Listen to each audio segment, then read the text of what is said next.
Não é o mais forte que sobrevive, nem o mais inteligente, mas quem se adapta melhor às mudanças. E com essa frase, eu inicio mais um episódio do ABM na Prática hoje, e eu tenho certeza que vai ser muito relevante para você que está escutando, e a gente vai discutir sobre vendas complexas, e é um prazer estar aqui com o Flávio. Obrigado por ter topado. Obrigado você, Espina, pelo convite, cumprimento toda a sua audiência, muito contente de estar aqui com você. Eu que agradeço, cara. Você sabe que eu te conheci através de um podcast seu, né? Com a Ju Tubino, a Juliana Tubino, com o marido dela, o Juliano Tubino. São dois feras, tenho uma admiração gigantesca por eles. E foi fantástico o episódio, uma baita inspiração, né? Falando muita coisa pessoal e de trabalho, né? Como lidar tudo isso, uma forma bem leve. E eu queria, antes de iniciar tudo isso, uma apresentação sua pro pessoal. Boa. Flávio Ele é o terceiro filho de 5 filhos, de uma família simples que foi criada em São Paulo. Meu pai é um cara lutador, minha mãe também. Aprendi em casa, talvez, os principais conceitos de carreira, princípios, valores. E eu realmente acredito que a gente pode construir um futuro melhor. Eu acho que a gente pode, de fato, pavimentar o nosso próprio caminho. Acho que os desafios que a gente enfrentou na nossa infância ou em diferentes momentos da nossa vida não deveriam determinar quem a gente vai ser no futuro. Além disso, coisa mais importante, eu sou casado, apaixonado pela minha esposa, sou pai de 3 crianças lindas e eu vejo a minha carreira como alicerce para que os meus filhos vejam que o pai deles está fazendo alguma coisa de bom para o mundo. Então, carreira não é só a minha carreira, estar em vendas não é só estar em vendas, é a forma como eu quero deixar algo bom para o mundo, para as próximas gerações e, se tudo der certo, deixar um orgulho para os meus filhos. Que ótimo, né? Um tempo de qualidade com eles, que é nada melhor que um pai presente, né? Eu agradeço meu pai a presença que ele teve comigo, tempo de vida.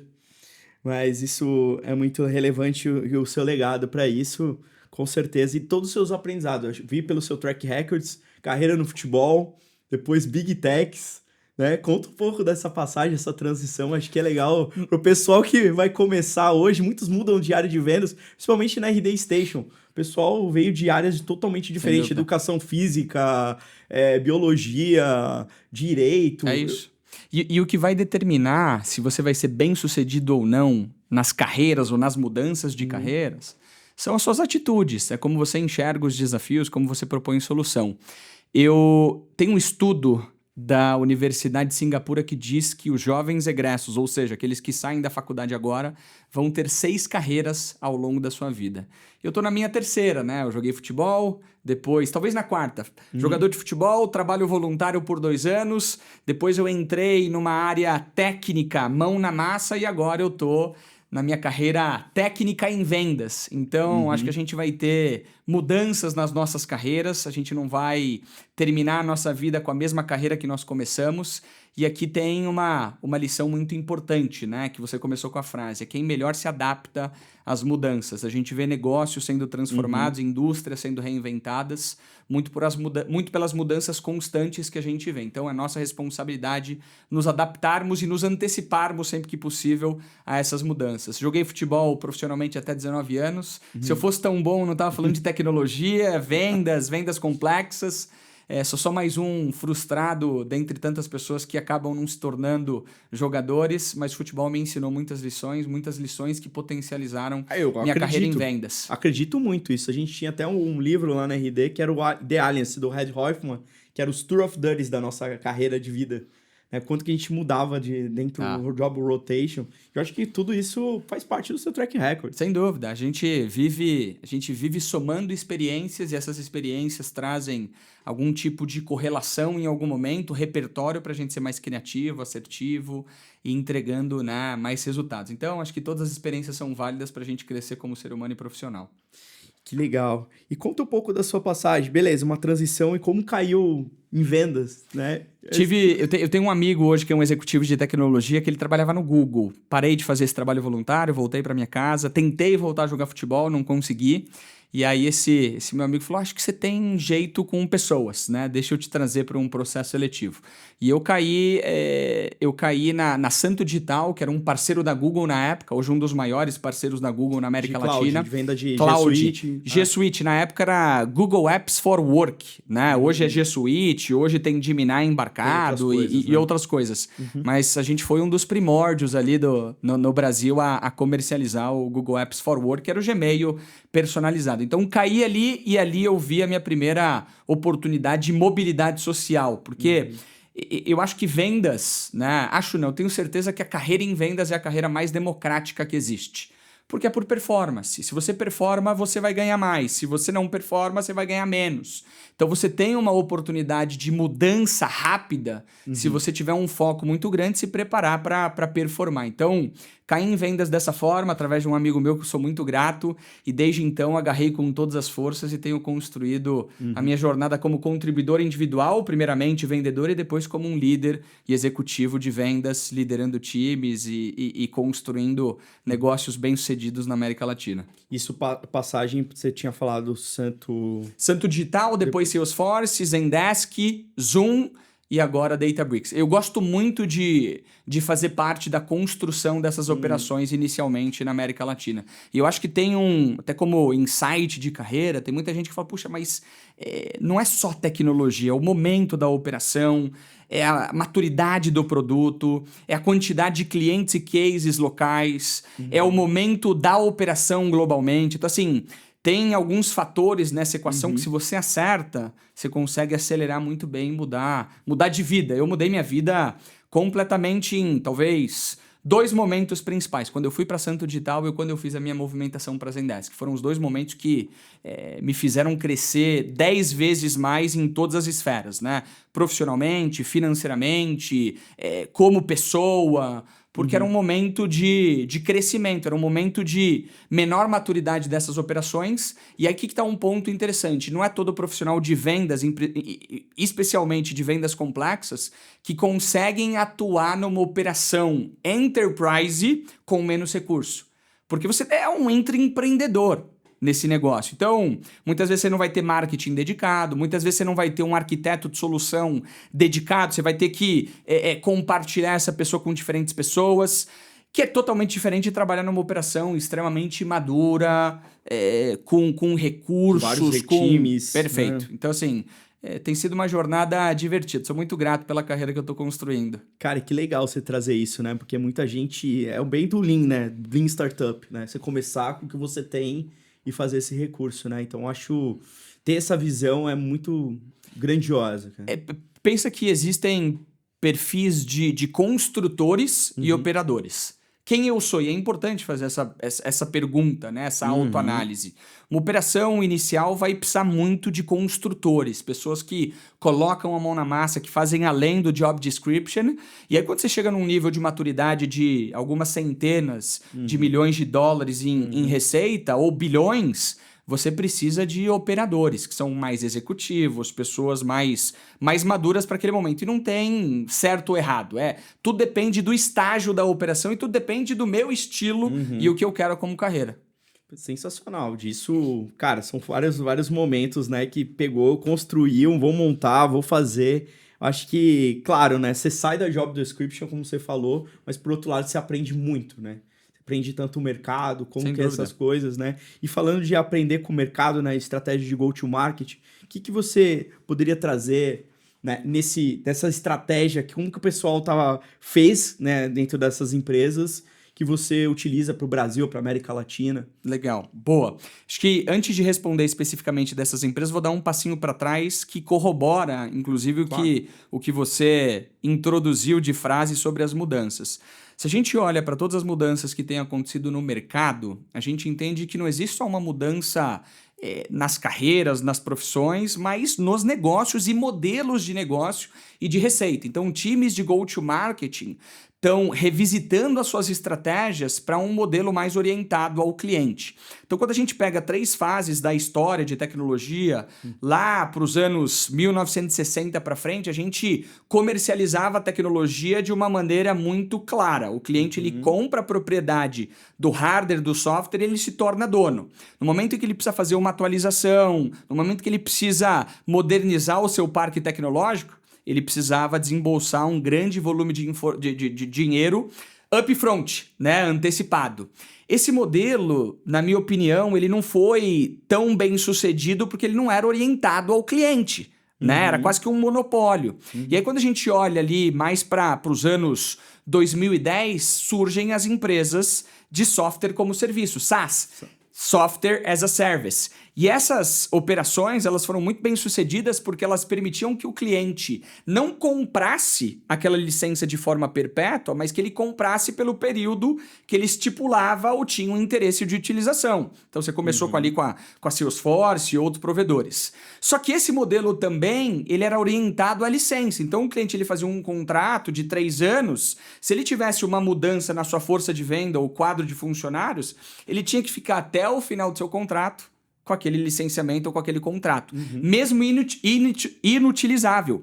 E aí a gente começa a entrar mais para... Desculpa, eu errei as datas ali. Software como serviço, 1990. Quando a gente vai para 2010, a gente começa a olhar para um modelo mais orientado a consumo, que o cliente ele paga pela utilização, né? Então, o pagar pela utilização faz com que as operações estejam muito mais orientadas ao sucesso do cliente. Porque eu não preciso de um contrato para utilizar.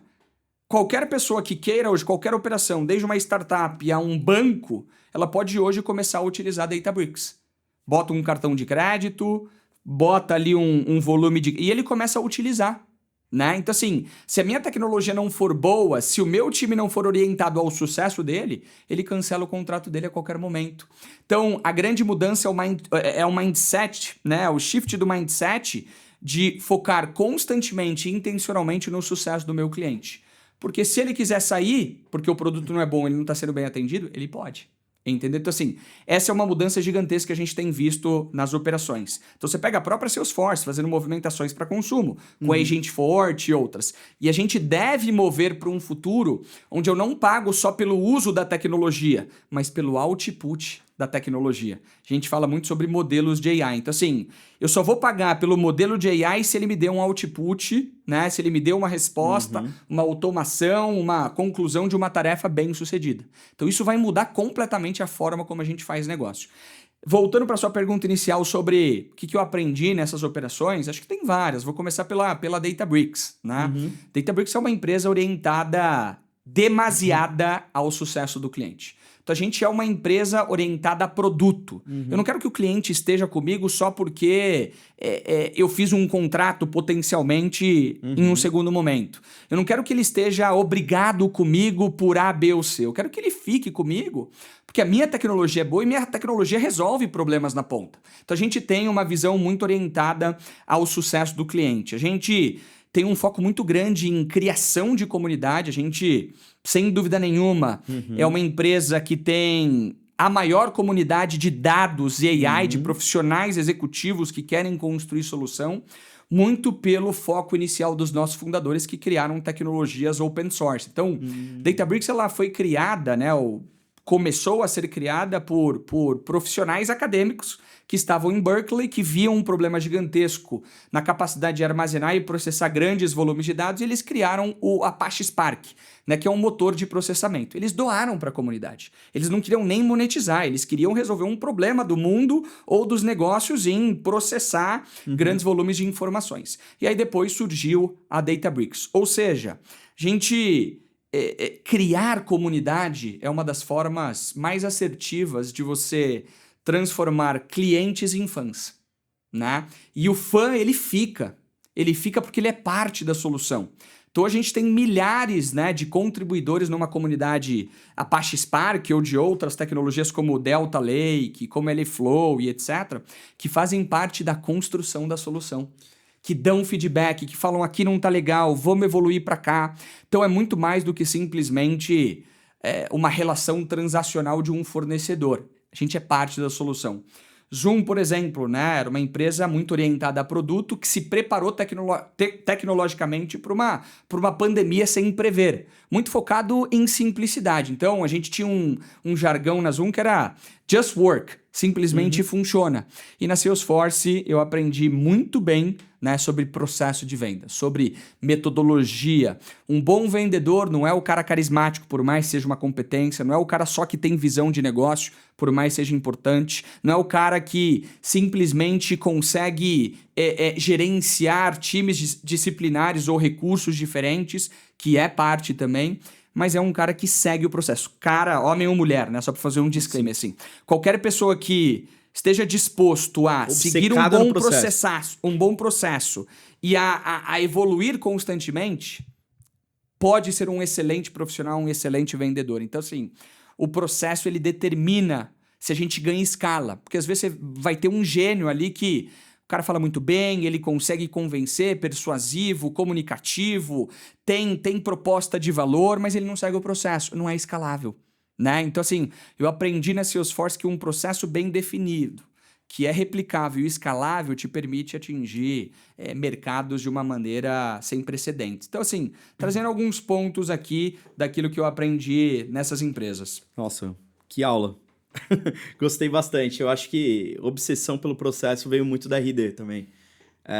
Empresas totalmente data-driven que seguiam todo o processo para ser replicável e previsível. E na RD vocês tiveram um diretor que veio da Salesforce e implementou, se eu não estou enganado, todo o playbook. Também implementou. Que foi parte ali de uma evolução, página 2. Que é isso, assim? Qual que é o papel do vendedor? O papel do vendedor é trazer receita. Esse é o primeiro papel. O segundo papel do vendedor é trazer previsibilidade da receita que ele vai trazer. E ele não consegue trazer previsibilidade se ele não atualiza sistema, se ele não forecasta da forma correta, se ele não colabora com as outras áreas envolvidas nesse processo de receita. Então, de forma muito simplista, esses são os dois principais papéis: trazer receita e previsibilidade. Eu não quero um vendedor que só traga receita. Como eu também não quero só um vendedor que traga previsibilidade e não traga receita. Porque a gente não quer super-herói e Mulher Maravilha. Puxa vida, eu não tô tendo previsibilidade dessa receita e o cara me chega com um negócio de 100 milhões de dólares. Muito legal, mas se acaba expondo a organização como um todo.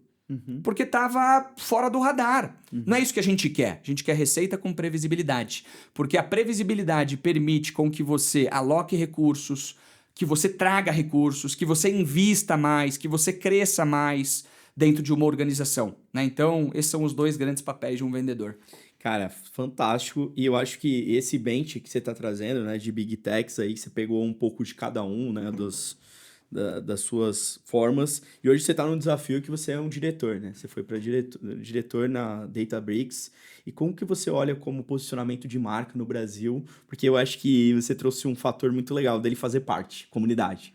Então, a pessoa que faz parte, ela se sente próxima e aquilo ajuda a crescer. Como que você vê isso como desafio no mercado brasileiro, para que isso entra também como go-to-market, né? Porque é posicionamento. Claro. E como que você usa isso para as contas nomeadas, a estratégia de venda de vocês? Isso é uma pergunta excelente, Spina, até porque isso conecta com um pouquinho do que eu disse ali inicialmente, né? A gente vem de uma empresa extremamente focada no sucesso do cliente que tem a missão de democratizar o uso de dados AI nas operações para resolvermos os maiores problemas das empresas e os maiores problemas do mundo.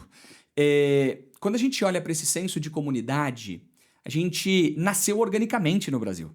Antes de começar a investir na América Latina, a gente já tinha clientes. Né? Isso há 5 anos atrás, né? E à medida em que você começa a ver adoção, e aqui tem um ponto importante, você tira a barreira de entrada. Quando o cliente ele pode começar a utilizar, ele pode começar a testar. Se ele começa a testar e percebe que a solução ela é boa, ela é sustentável, ela é viável economicamente, ela é simples, ela é performática, o que você faz? Você começa a utilizar mais. Então, no momento em que você começa a utilizar mais, você naturalmente, como empresa, vendo isso, você investe mais localmente. Né? Então, criar essa comunidade é extremamente importante. E essa comunidade de early adopters, e o Brasil ele é um país extremamente talentoso e privilegiado pelos desafios que a gente enfrenta que nos forçam, né, a pensar diferente. Então, o brasileiro, por natureza, ele adota antecipadamente tecnologias, tendências do que em outros países até mais Até por isso do IBM, em 2017 não vi esse termo, por isso que eu fui montar conteúdo. E você foi um precursor do que é a IBM hoje no Brasil. Então, assim, por que isso é importante? Porque quando você for atacar empresas mais maduras, mais complexas, que não são tão rápidas em adotar uma tecnologia mais nova, primeira coisa que esses caras vão entender ou querer saber é quem que está utilizando vocês, né? Então, você pega empresas como Nubank, iFood, que foram os primeiros usuários da Databricks no Brasil. Quando você pega um iFood e um Nubank que já são referência ou já eram referência, e você fala para o cliente A, B e C que eles já usam, isso aqui te ajuda a antecipar algumas objeções e te fazem ganhar mais velocidade num eventual ciclo de vendas. Então, quando você vai para contas enterprise, quando você vai para contas mais complexas, você precisa ter uma abordagem muito específica e você precisa estar muito embasado em casos de sucesso e histórias de clientes reais que te permitam posicionar a sua solução como uma solução que eventualmente vai resolver os problemas do seu cliente. E talvez o grande foco para a gente atender contas enterprise, né, é ter uma proposta de valor muito clara. Que problemas eu resolvo, em quanto tempo e quais são os impactos, né? Porque muitas vezes a gente está falando só dos problemas que a gente resolve, mas sem quantificar os impactos. Então, quando você começa a olhar para a indústria, hoje a Databricks, a gente acabou de contratar, né, um Country Manager que vai ser o líder para o Brasil. E a gente trouxe há 18 meses o nosso vice-presidente, que é o Marcos Grilanda, que ele passou 9 anos em um hyperscale.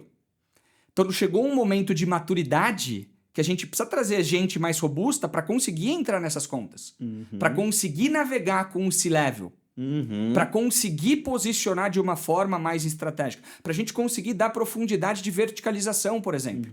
Então, tudo isso é parte, né, do que é uma estratégia de go-to-market, mas eu acho que tem que estar muito focado em resolver os problemas específicos dos clientes. Você trouxe essas vertentes aí de uma oferta, né, o tempo que é feito. Que mais tem um outro ponto agora que você falou? Os 3 pontos que você falou. Então, assim, o problema que a gente resolve, em quanto tempo eu resolvo e como eu quantifico o impacto na ponta. O impacto, perfeito. Porque quando você quantifica, o problema ele só é um problema quando a gente tem consciência e a gente só cria senso de urgência quando o cliente entende que aquele problema é quantificável, então a gente transforma aquilo em dinheiro e numa linha do tempo. Olha, então assim, se você não resolve esse problema hoje, então assim, mensalmente você vai estar gastando isso. Ou seja, em 6 meses você gasta esse montante, eu resolvo esse problema em 3. Entende? E aí você cria senso de urgência. Normalmente a gente não consegue fechar um negócio, ou a maioria dos negócios eles slipam, escorregam, porque a gente não conseguiu trazer uma proposta de valor onde o cliente entende o quanto ele perde, o quanto você está reduzindo, o quanto você está entregando de forma clara. E encaixar isso com o cliente. Perfeito. Encaixar. E você trouxe um social proof muito bom, né? iFood, Nubank. Tem vários outros. Vários outros, imagina. Poderia citar. A gente tem clientes como Gerdau, a gente tem Natura, a gente tem Grupo NC, né? EMS Farmacêutica, a gente tem, Bradesco, Santander. Então, desde pequenas empresas a grandes empresas utilizando e se tornando bem-sucedidas em suas iniciativas de AI. Eu gosto de trazer essas provas sociais para a entrada no Brasil, Claro. Sensacional para você mostrar, né?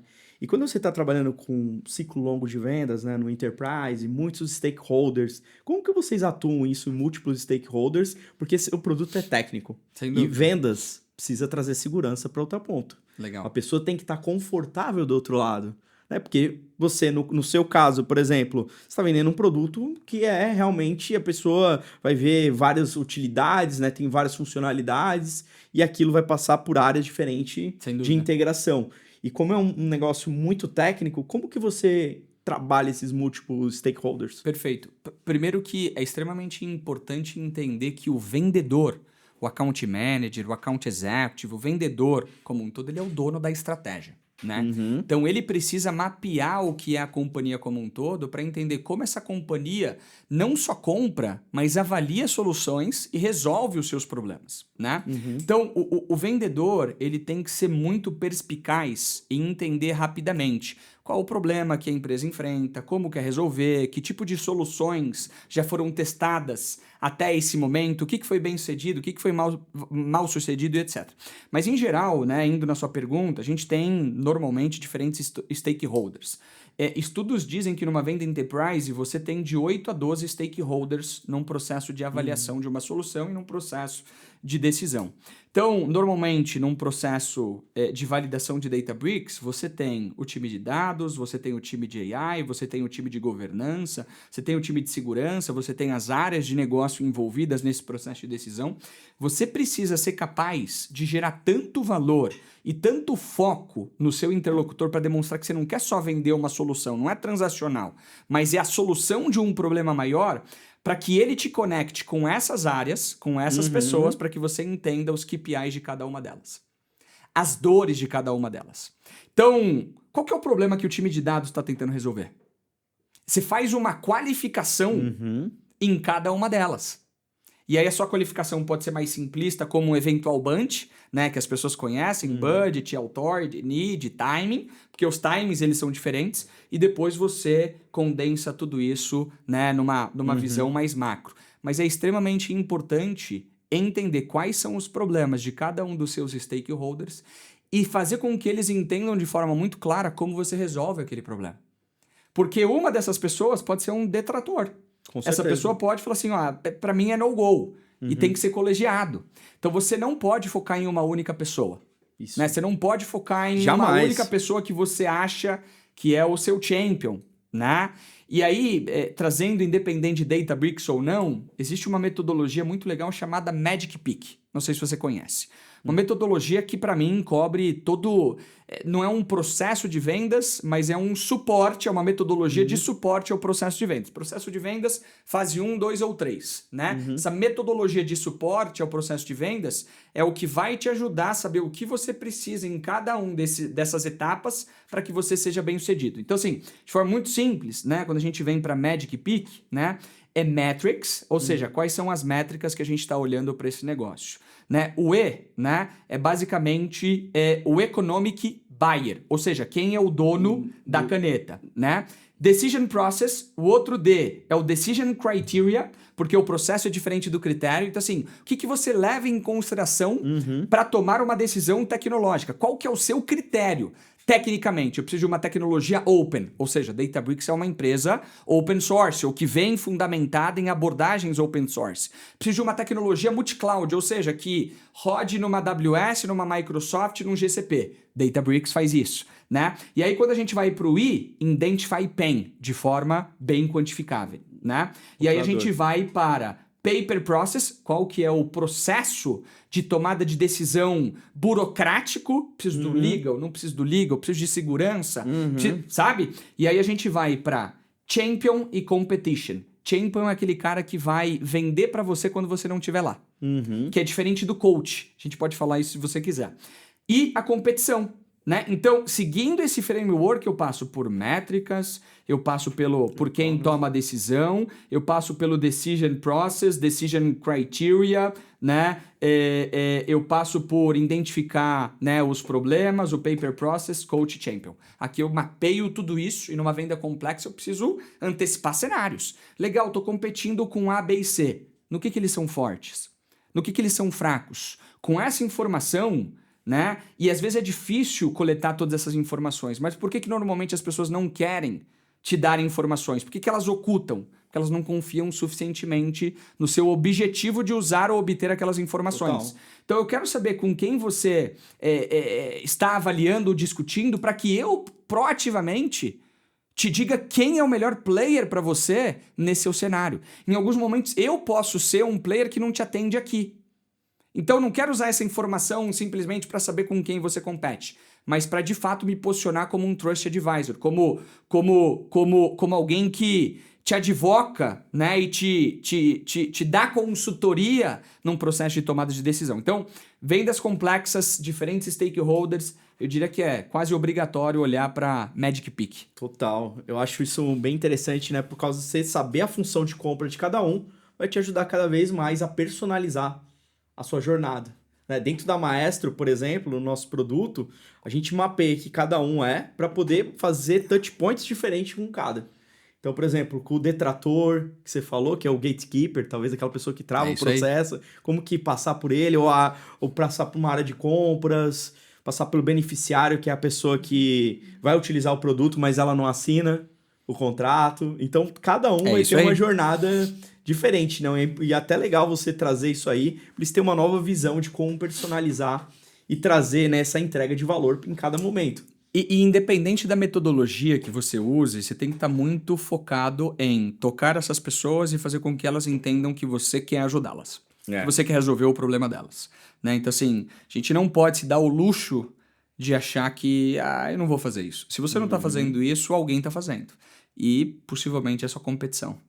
E isso é importante, cara. Se você não entregar valor, né, não mostrar parceiro, né, em todas essas unidades que você está mostrando, sei lá, você está falando com 12 pessoas. Em alguns casos de cliente foram 34 pessoas. É isso. E não é só ser parceiro, eu não quero contratar pessoas, Spina, que sejam os amigões. Eu quero contratar pessoas que resolvam problemas.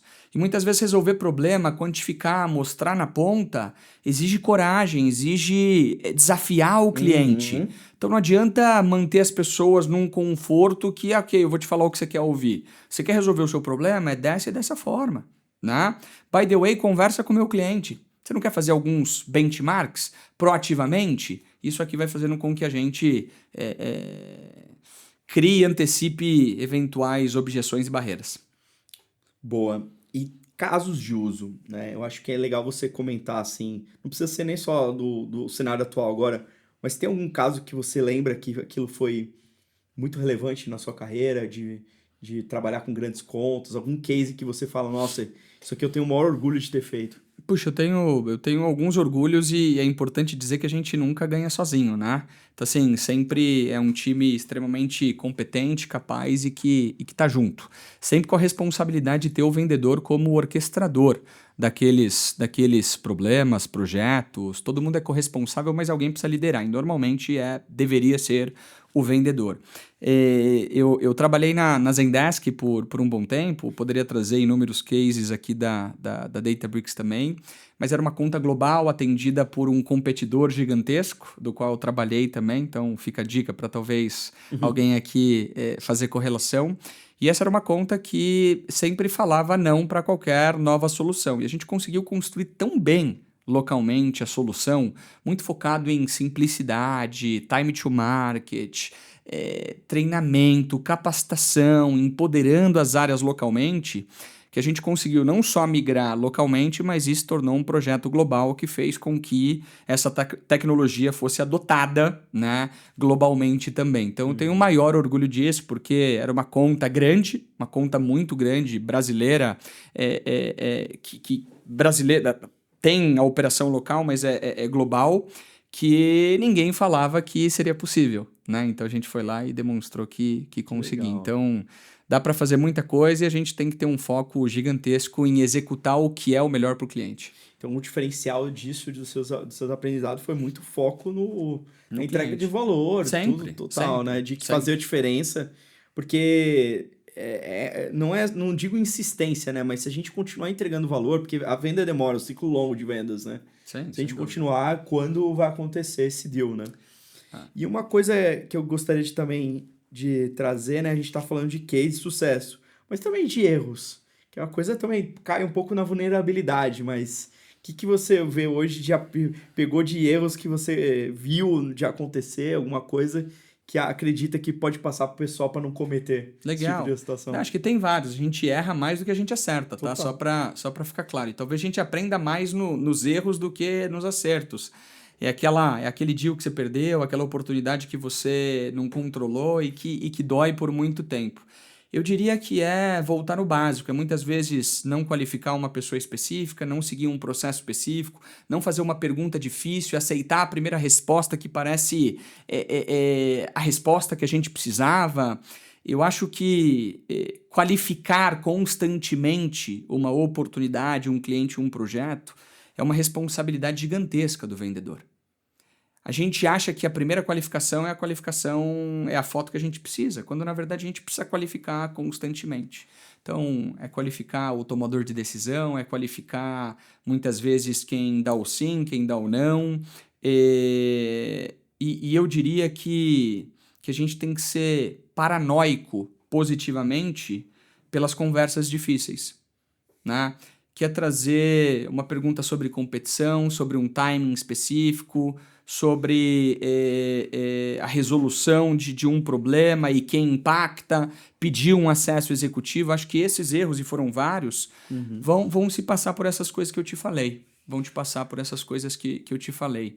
E não há nada mais legal do que ganhar com previsibilidade. Se a gente perder, tá tudo bem, que perca com previsibilidade também. Né? Eu tive um líder que ele falava assim, olha, se você qualificar, né, e você tiver o sim, show. Se você tiver o não, show também. O que você não pode é o não sei. É a área cinzenta, porque aí você vai gastar tempo e energia em algo que não vai movimentar. Não vai movimentar. Então, se movimentar para frente ou para trás, está tudo bem, mas você precisa movimentar, né? E muitas vezes a gente deixa de movimentar porque a gente acha que a gente domina o processo.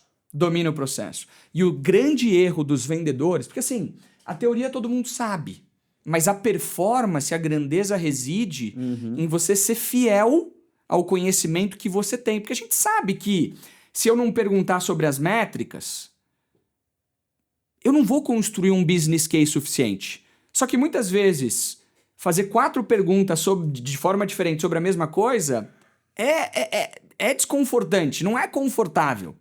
Então eu deixo. Então os melhores vendedores que eu conheço são os vendedores que conhecem do processo e são fiéis. Querido cliente, se você não avançar, ou se a gente não tivesse informação por isso, eu não consigo te colocar uma proposta. Como é que eu vou te colocar uma proposta se eu não sei qual é o seu critério de avaliação e o seu critério de tomada de decisão de uma tecnologia? E aqui que, nesse momento, reside ali a criatividade, a capacidade de influenciar diferentes pessoas. Só que a grande maioria, ou uma boa parte dos vendedores, a gente afrouxa. A gente fala, não vou entrar em conflito. Porque performar exige grandeza, e é desconfortante, e é cansativo, é exaustivo em alguns momentos. Mas não tem nada mais legal do que ganhar com previsibilidade. Com certeza. Com certeza. E isso demonstra muito, né, maturidade, né? Dizer não no processo, principalmente daquele cliente que não responde depois, né? Que depois você manda a proposta, tudo, e aí fica uma área cinzenta também, né? Mas se o cliente não respondeu depois de mandar uma proposta, faz uma engenharia reversa. Em algum momento você esqueceu de amarrar alguma coisa. Seja no entendimento do problema, na proposta de valor, na validação do time, então? Da urgência. Porque assim, quando alguém me fala, e eu não tenho escutado muito isso, a gente montou um time de elite, tá? Tô muito contente. Eu não vejo nenhuma operação no Brasil com um time tão talentoso quanto o time da Databricks. Em todas as esferas. Tecnicamente, processualmente, maturidade. Sim, é um time de elite. É um time de elite. Só no Brasil são quase 200 pessoas. Então, se em algum momento alguém não te respondeu, entende por quê. Alguma coisa ficou solta. Legal. De tanto pegar esses seus aprendizados com Zoom, Zendesk, Salesforce, e agora na posição atual, o que você traz de aprendizado desse playbook para liderança comercial? De tudo que você já passou de liderança. O que você vê hoje de excelência? Já que você está falando do tema que que você está com o melhor time hoje, né? Que você vê que performa acima da média mundial. Isso é legal. América Latina, normalmente nessas empresas, representa uma pequena fatia da receita e faz parte, mas normalmente a América Latina não é a inovadora, né? Para criar processo, para criar metodologia e para criar cases que se tornam prática global. E a gente conseguiu fazer bastante coisa. O que eu diria sobre o playbook do líder, né? E eu tenho aprendido muito com Grilanda, com os outros líderes, com os executivos globais da Databricks. O papel do líder não é só inspirar. O papel do líder é desenvolver, o papel do líder é inspecionar, que é algo chato, e o papel do líder é dar uma visão e ter certeza que as pessoas elas estão performando de acordo com o seu potencial.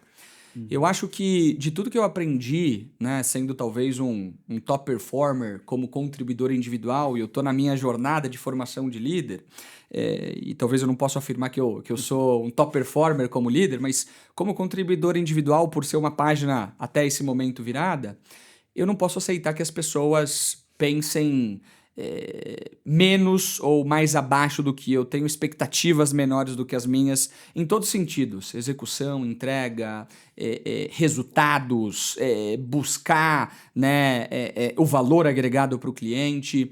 E performance e cultura não está relacionado só ao que a gente faz, mas o que a gente não tolera. Então, a gente cria um ambiente quando a gente, de fato, diz o que a gente não tolera. E a gente seta muito bem quais são as expectativas. E que cada um vai ser responsável por prestar contas, ser responsável pelo número, ser responsável pelo resultado final, ser responsável pelo sucesso ou pelo fracasso. Se a gente cria um time que tem esse nível de mentalidade, a gente começa a desenvolver um ambiente onde todo mundo tem o que a gente chama na Databricks de barra alta, raise the bar, né? O quanto eu estou subindo a régua para cima, né? A barra tem que estar alta. E naturalmente, as pessoas elas vão embora quando elas não performam. Eu aprendi algo muito interessante e duro para talvez alguns que vão ouvir. Top performer não gosta de low performer. E low performer não gosta de top performer. Porque o top performer, ele paga o preço para estar ali. Ele trabalha mais do que a média, ele pensa mais diferente do que a média, ele propõe mais solução do que a média. E o low performer não, e aí ele se incomoda. E aí quando o top performer é reconhecido, as pessoas vão falar, poxa, tá vendo? Ele gosta de aparecer, ou ele quer aparecer, quando na verdade ele está sendo reconhecido pelo trabalho. E o top performer ele não está preocupado com o reconhecimento em si. Ele está preocupado com a sua performance, com aquilo que você está fazendo, com aquilo que você está desenvolvendo. Então esses dois grupos normalmente não se gostam. E o low performer que quer crescer, ele vai se apegar a um top performer. Entende? Então isso é extremamente importante. Eu faço não pelo dinheiro, eu faço não pelo reconhecimento, eu não faço talvez nem pelo resultado. Eu faço porque eu aproveito a jornada, porque eu gosto dessa jornada. Porque eu gosto de saber que eu estou fazendo o meu melhor, porque a gente não controla o resultado final. Eu controlo o esforço que eu coloco na jornada. E isso tem que ser parte, né, das pessoas que querem, de fato, crescer, se desenvolver. E o grande segredo aqui das pessoas que performam é eu encontro prazer nesse processo. Não é o resultado final. É a ligação, são as 10 ligações, as 20, as prospecções, os eventos, o contato. Isso aqui libera dopamina para mim. E aí no final, fazendo tanto, a chance de dar certo é maior. Hoje em média a gente mapeia no produto os nossos clientes, né? Hoje utilizando, a gente está com 130 clientes ali. Que legal. Basicamente são 22 touches para ter a primeira reunião.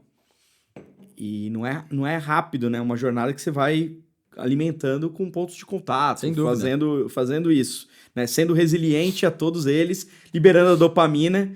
E dentro da sua fala, assim, o que você hoje vê de dicas, não necessariamente só de ferramentas, você falou bem de processo, mas dicas que podem auxiliar quem está nessa jornada de vendas enterprise, B2B. Você trouxe bastante coisas ligadas a metodologias. Mas o que você acha hoje que poderia ser interessante para quem vai começar essa estratégia de enterprise ou tá engatinhando ou não tá dando certo?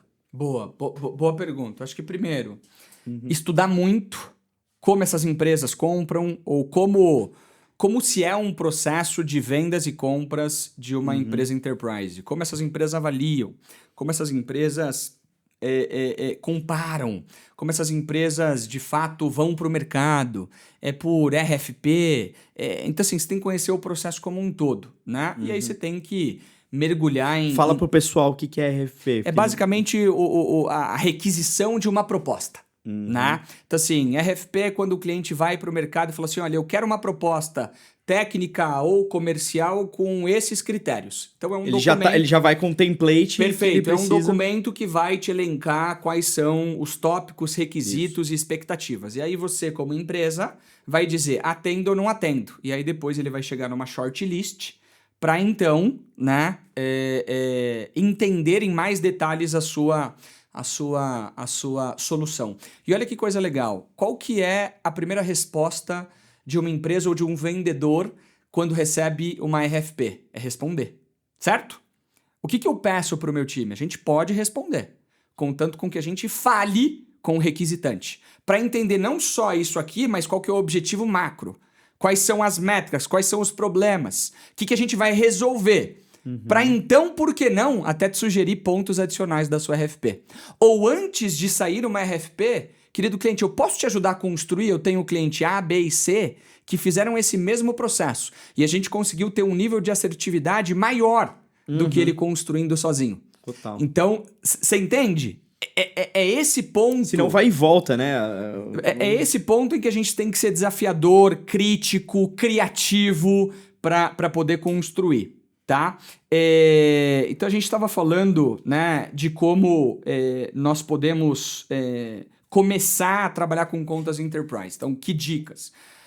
A melhor dica que eu poderia dar para alguém que quer começar é elenca quem são as suas referências. Então, assim, vai para o mercado. Quem são os melhores vendedores enterprise da Databricks? Quem são os melhores vendedores enterprise da SAP, que é um parceiro da Databricks? Quem são os melhores vendedores enterprise da minha indústria, né? Da minha vertical? Procura esses caras. E a SAP é nosso cliente, concurso. Legal. Que legal, que legal. Eles já tiveram, a gente já gravou com eles aqui, então que abraço para eles aí que bom, vindo. Legal. Então, assim, vai para cima dessas pessoas. Então, assim, identifica quem são essas pessoas, entende como eles pensam, entendem quais são os seus processos, entende como eles executam e depois começa a copiar e colar. Entendeu? É a melhor forma de começar. Isso é legal, você trouxe uma dica, porque o pessoal às vezes fica muito engessado, né, em ficar só em follow-up. Não. E aí fica só estressando, né? Quando vai fechar, quando... Follow-up tem que ter um propósito. Qual é o propósito do meu follow-up? Se for só um follow-up para... e aí, como tá? O que você está agregando naquele follow-up? Você está trazendo uma informação relevante de uma atualização de produto, de um case, de uma conexão executiva... A propósito, como estamos no processo, deveria ser a última coisa depois de você falar assim, querido cliente, li uma matéria muito legal que eu lembrei de você, queria compartilhar. Li que o cliente A, B e C, que é da mesma indústria, que passou pelos mesmos problemas que você, implementou Databricks e teve esse e esse resultado. A propósito, como é que a gente está no processo? Você conseguiu avançar naquela conversa com o seu time de compras? Consegui. Não, vai ser sexta. Tudo bem se eu te ligar na sexta-feira só para fazer um follow-up? Nesse meio tempo, tem alguma coisa que eu possa fazer para te ajudar, para te deixar mais confortável, tranquilo? Muda do que só ligar para fazer follow-up. Entendeu? Essa é a abordagem. E o mundo está mudando tanto, porque a gente tem muita tecnologia para os vendedores. É tecnologia de CRM que sugere o próximo passo, é tecnologia que autocompleta a informação, é a tecnologia que automatiza, né, fluxos. Da mesma forma que o vendedor está mais capaz, o comprador também. 80% das decisões elas são tomadas antes de alguém conversar com a empresa, com o vendedor. Então, assim, já fez a lição de casa faz tempo. Já fez a lição de casa. Então, assim, a gente não pode ser o vendedor transacional que está ligando só, e aí, vai fechar quando? Você já deveria quando vai fechar. Você já deveria ter sabido quando, o que motiva e o que acontece se ele não fechar naquela data. Qual que é o impacto de não fechar nessa data? Entende? E aí muda a forma como você joga esse jogo. E falando nisso, de tendências, eu acho que é um tema que é bacana de você trazer, né, uma visão, como tanto a Databricks, que é referência em AI, como que você vê a rotina de vendas enterprise para os próximos, assim, não consigo dizer para os anos, mas o que você enxerga ali que é um dos fatores super importantes dessa evolução e adaptação, né?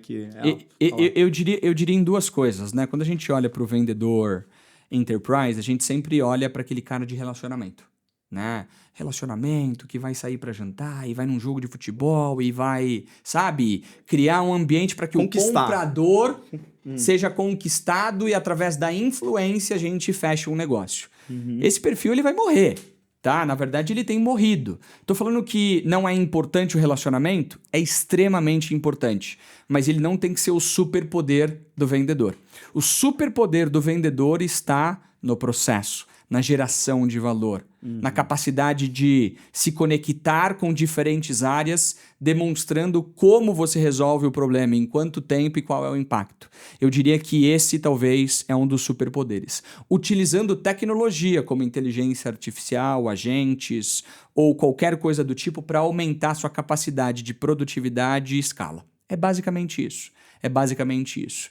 E uma outra coisa que eu tenho visto muito bem é que as vendas enterprise daqui para frente, elas são muito mais orientadas a pequenos casos de uso que trazem um ganho rápido e que provam um valor para a gente ter confiança incremental para ir para o próximo.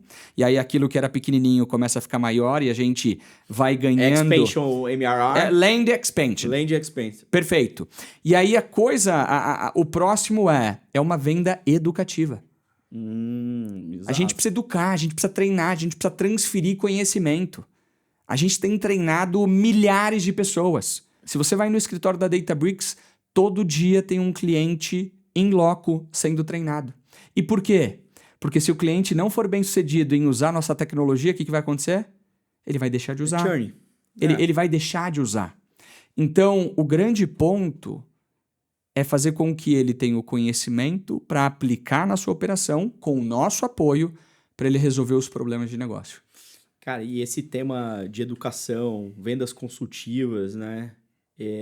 Eu acredito muito, sim. Tanto na Maestro, né? A gente tem a certificação de Account Base, a gente tem muito lado de workshop dentro do cliente, muito focado exatamente dentro desse processo. A gente acredita que a melhor forma de valor é ensinar a utilizar a solução, a trabalhar junto. E dentro desse cenário que você já trouxe disso, né? O que você faria diferente dentro desses aspectos para quem está vendendo enterprise? Beleza, o cara começou pequeno, que você enxerga e vai fazer um lane, depois um expansion. Tem alguma coisa que ele pode se preparar? Porque, como você falou, são touch points de relacionamento, são touch points de chamar atenção, né? De proposta de valor, de validação técnica, de caso de sucesso, de benchmark. São várias coisas que você precisa fazer. E como que... E assim, beleza, ele organizar isso tudo, né?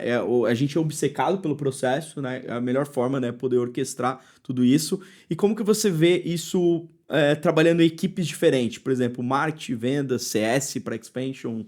Né? Trabalhando uma receita. Porque eu vejo equipes assim também na nossa tendência, trabalhando um PLG, um produto de entrada, com uma forma para fazer uma POC, depois aquilo se entrando para uma expansão maior de valor, que você ganha no cross-sell um upgrade maior, porque você já tem aquele laço de confiança no começo. Legal. Pergunta é como é que a gente orquestra tudo isso, fazendo com que o cliente ele seja... Perfeito. Lembra que eu falei que o vendedor é o dono da estratégia, ele é o orquestrador? A gente tem que ter uma visão... Tem contas que hoje a gente atende que qual é a visão de curto prazo? Né? O que a gente vai fazer no próximo mês? O que a gente vai fazer nos próximos 6 meses? O que a gente vai fazer no próximo ano? O que a gente vai fazer nos próximos 3 anos? E aí, quando a gente tem essa visão e a gente traz essas áreas, né, correlacionadas, né, o que a gente chama de times cross-funcionais, a gente traz uma responsabilidade ou uma corresponsabilidade para fazer com que esse cliente ele cresça. Então, assim, é extremamente importante ter uma visão de longo prazo, o que a gente quer fazer, e quem é responsável por cada etapa em cada uma desses momentos dessa jornada. Então, assim, CS, eu preciso que você me ajude a criar um workshop específico de enablement. Ou eu vou trazer meu time de arquitetura para fazer um workshop mais técnico de arquitetura. Marketing, eu preciso fazer alguma coisa em loco, muito legal para criar pessoas que abracem esse projeto. O que a gente pode fazer? Que brindes a gente pode trazer? Que dinâmicas a gente pode fazer? Preciso do meu time de enablement para fazer alguma coisa um pouco mais acadêmica ali dentro, com certificação. Quando você traz todas essas pessoas e o vendedor ele coordena essas atividades, essa visão de longo prazo, fazendo com que todo mundo entenda que você é parte, que você impacta o todo, as coisas normalmente tendem a dar certo. Excelente. Agora, mudando um pouco de assunto, eu queria tocar num assunto que, como eu te conheci também, que é a Vamos Subir, né? Que são mais de 100 mil jovens que foram impactados. Como que foi essa ideia, criação sua sobre isso, né? O que foram... Eu comentei que eu larguei o futebol, né? Fiz um trabalho voluntário. Depois desses 2 anos de trabalho voluntário, eu voltei para casa e pessoas me ajudaram, né? Uhum. Então eu tive aquele meu amigo que me apresentou para o fundador da Santo Digital, que me abriu as portas e foi muito legal. Quando eu entendo, né, que eu simplesmente sou a somatória de oportunidades que eu recebi de pessoas diferentes, né? E da forma como eu abracei ou não essas oportunidades. A gente é a somatória das nossas experiências. Mas se você está aqui e eu estou aqui, é porque muita gente trabalhou por trás, né? A gente pode voltar nas nossas origens, a gente pode voltar nos momentos diferentes do nosso trabalho. E eu realmente acredito e tenho um sentimento assim muito legítimo e verdadeiro de que a gente é quase que obrigado a retribuir para a sociedade todo o bem que fizeram por nós. Então, quando as coisas começaram, de certa forma, a dar certo na minha vida, eu falei, puxa vida, eu acho que eu preciso ajudar mais as pessoas. Eu preciso retribuir. Por que não conectar essas pessoas que me ajudaram com outros jovens? Então, Vamos Subir, ele veio de uma ideia de conectar esses mesmos mentores que me ajudaram com outros jovens que tinham ou têm os mesmos problemas que eu. E aí a gente cria uma comunidade de jovens que começaram a ouvir esses executivos e começou a crescer e a gente começou a melhorar os nossos programas, sempre focado em um aspecto principal. O jovem que normalmente tem uma boa abordagem para desenvolver habilidades socioemocionais, e aí são várias, né? Habilidades humanas. Esse cara normalmente ele tem mais sucesso. 90% das demissões e promoções acontecem em função das soft skills, ou da falta delas. Uhum. Então, desde os primórdios, a gente focou muito nisso. Mentalidade, mindset, vamos crescer, ambição, criatividade, comunicação. E as coisas começaram a dar certo. Então, eu simplesmente quero poder mostrar para as pessoas que um ex-jogador de futebol frustrado, que não foi o melhor aluno da escola, que estudou a vida toda em escola pública, ele não é que ele se tornou bem-sucedido, porque o sucesso ele é relativo para cada uma das pessoas. Uhum. Mas ele conquistou mais do que ele imaginava. Uhum. Né? Alguém que num tom de brincadeira, chamada pelo pai de grata surpresa. Meu pai me chama de grata surpresa. Porque não era para ter dado certo. Entende? Só que chegou um momento que eu falei assim, vai dar certo. Eu não vou ser o melhor jogador do mundo, né? Eu não vou jogar na seleção brasileira, não vou jogar num Real Madrid, num Barcelona, mas eu posso ser o melhor jogador do mundo na minha área. Posso ser o melhor vendedor, posso ser o melhor pai, posso ser o melhor marido, posso ser o melhor cidadão. E desenvolver ou ter esse mindset, manter esse mindset e querer com que outras pessoas compartilhem do mesmo, porque deu certo de alguma forma pra mim, é o que me motiva no Vamos Subir. Nossa, isso é legal, cara. Já tem eu acho que a persistência, né, de ser obcecado, isso também faz com que você crie, né, as soft skills, né, cria oportunidades. Foi assim que eu te conheci e vi várias outras pessoas legais de mercado, né, podendo fazer esse outreach para outras pessoas. Eu acho isso fantástico, por isso que eu acho que é legal o pessoal conhecer mais. Então aqui a gente já parte para um encerramento, né, eu gostaria que você tivesse que resumir em uma frase qual é o maior diferencial de quem vence as vendas enterprise hoje, qual seria? Boa pergunta, hein? É resposta longa ou curta? Como o seu coração sentir, né? Mas eu acho que resumir em uma frase, né? Pode ser. Eu acho que é alguém que consegue correlacionar e orquestrar tudo que a gente conversou. Que é muita coisa, Uhum. sabe? mas que é a pessoa que tem estratégia, que tem paciência, que tem consistência, que tem execução. É o maestro. É o maestro, é o maestro. E mais do que isso, talvez indo numa linha mais inspiracional, você não consegue impedir uma pessoa consistente de chegar no objetivo dela, porque ela é consistente. Então, muitas vezes, uma venda enterprise é 1, 2, 3, 4 anos. Você está disposto a pagar o preço? Você está disposto? E aqui que está um ponto interessante também que eu acho que é um diferencial, Espina. Se você ficar só focado naquela venda, sem demonstrar o como, o que você está fazendo e tendo resultados de menor expressão, mas consistentemente, você se mantém. Porque dificilmente você vai ser mantido como um vendedor para atender uma conta por 4 anos sem dar um resultado mínimo, né? Então... Sim. Consistência. E a consistência e saber as batalhas que você vai comprando no meio do caminho. Vai comprar e vai travar, né? Então, acho que é a somatória de tudo isso com a palavra maestro e com um senso de criticidade muito grande para executar e entregar resultados de curto prazo que constroem os resultados de longo prazo. Excelente, gostei bastante. Eu acho que foram várias dicas aqui que eu peguei. Eu aprendi com você. eu adorei bastante, são várias coisas aqui.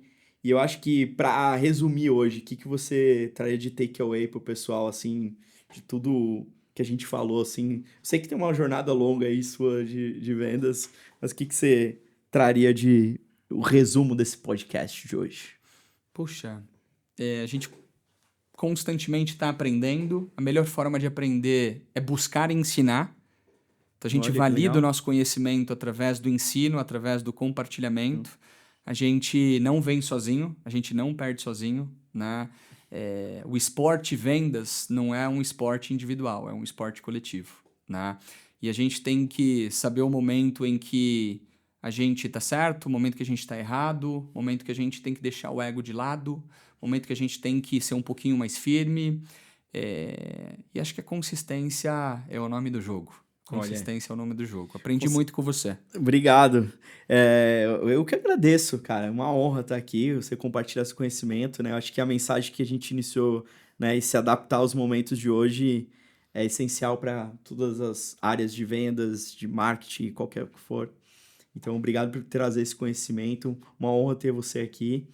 E, pessoal, se vocês gostaram do podcast de hoje, compartilhe com alguém, com um amigo, com uma amiga, alguém que você gosta, alguém que faça sentido isso dentro da profissão, que ajude dentro da carreira. Não deixa de seguir aqui, né? De você estar seguindo o canal aqui para você ter os novos episódios. E a gente se vê numa próxima e até mais. Boa.